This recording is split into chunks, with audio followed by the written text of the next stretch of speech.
Now, the Duke of Sussex attended the Invictus Games anniversary, but just miles away from King Charles, who held his first garden party of the year yesterday. Well, during the Duke's whistle-stop tour of the UK, the King reportedly won't meet his son due to a busy schedule. Well, that's not to say Harry hasn't been supported by family members. Princess Diana's relatives were all in attendance at yesterday's service.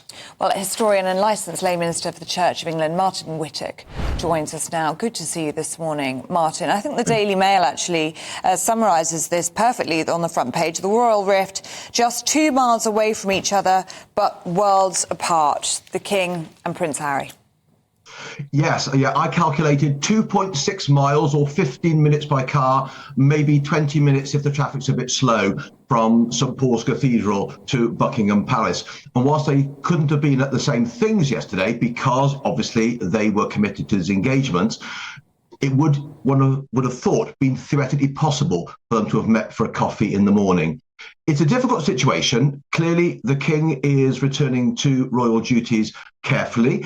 He hasn't got a full programme. Nevertheless, they were in London both on Tuesday evening and yesterday. Yesterday for the garden party for the King in the afternoon, and for the 10th anniversary of Invictus Games at the St Paul's Cathedral in the evening for Duke of Sussex, for Prince Harry. They were very, very close. And it does seem clear there is something indicative of the relationship, that they have not met, particularly when we know that next Monday, May the 13th, the King will be with Prince William in a formal ceremony when the King will hand over the role of Colonel-in-Chief for the Army Air Corps to the Prince of Wales. So clearly, the King is at the moment seeing his other son, albeit on very specific occasions, but he did not see Harry yesterday. And he hasn't seen Harry, I believe, since February, when Harry appeared very briefly in the UK around the time of the King's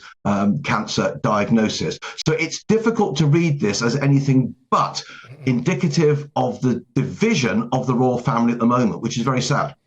Well, it is sad. What seems unusual with this, I mean, as it's being reported, is it is the King snubbing Prince Harry, when we have been told all the way throughout that he wants to build bridges with his son.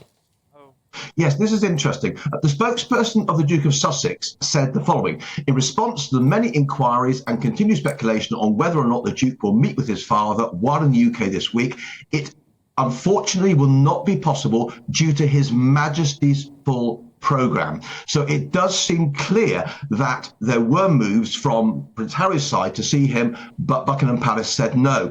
And the statement went on to say the Duke, of course, is understanding of his father's diary of commitments and various other priorities and hopes to see him soon. So it really does seem clear that there was a reaching out from the comms team, the team around Harry, but it looks like Buckingham Palace, on behalf of the King, said no.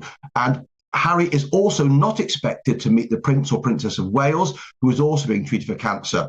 And the time's running out now, because today, Thursday, May the 9th, he leaves the UK to meet Meghan in Nigeria. They're invited there by Nigeria's Chief of Defence Staff after they met at the Invictus Games held last year in Germany. So having flown in on Tuesday, he flies out today. He will not have seen the King or other members of the very close family, although, as you say, he has met people on his mother's side. But Prince Harry did have family there yesterday, didn't he? The Spencers joined him at St Paul's.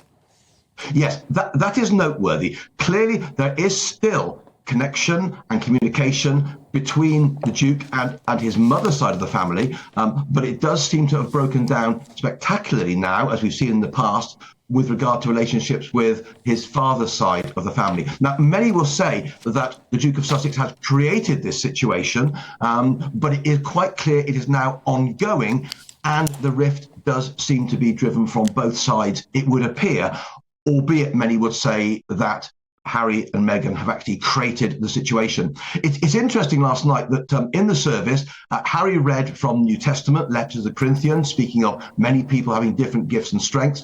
And another reading from the Old Testament was from the prophet Isaiah. And it talked of stopping the pointing of the finger the speaking of evil. In the context of the apparent royal rift, the call to stop recrimination and instead seek reconciliation seems very poignant.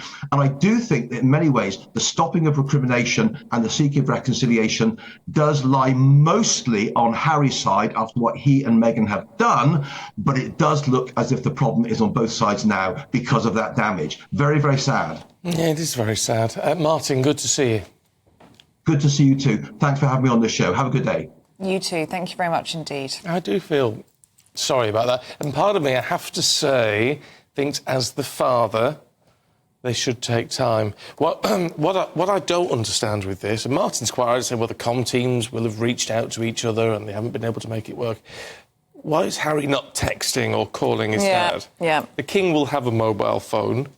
Do you think he will? Of course he will, yeah. Will he? Yeah. I don't know if And Harry's obviously got a mobile. So it's like, why have they not? Do they not just communicate directly? Why do they have to get their people to do it? You just think 2 miles apart, when Prince Harry's based in California, you'd just be like, should we meet for coffee? You would just meet. Pop in for tea.